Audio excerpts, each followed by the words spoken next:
নমস্কাৰ। কবি মৃদুল মৰম কলিতাৰ কবিতা কোনোদিনে প্ৰেমিক হ'ব নোৱাৰিলোঁ। বজাৰ প্ৰেমৰ যিহে জুই চাই দাম, এখন হৃদয় দিলে ফটা চিটা এটুকুৰ মৰম পোৱা যায়।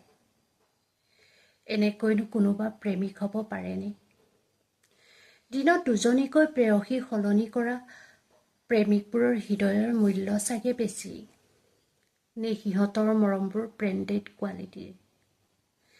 এদিন এজনৰ কথা শুনি হৃদয়খন বন্ধকত থৈছিলোঁ। উভতাই অনাপৰত ভগা চিগা অৱস্থা। লিপিত খাই আছিল ৩-৪টা বেণ্ডেজ। সঁচা হৃদয়ৰ মূল্য ক'ত? প্ৰেমৰ কবিতা পঢ়ি কোনোবা প্ৰেমিক হ'ব পাৰেনে? চকুৰ পানী নিজৰাত বাৰু কোনোবা সাঁতুৰিব পাৰেনে? কোনোদিনে প্ৰেমিক হ'ব নোৱাৰিলোঁ।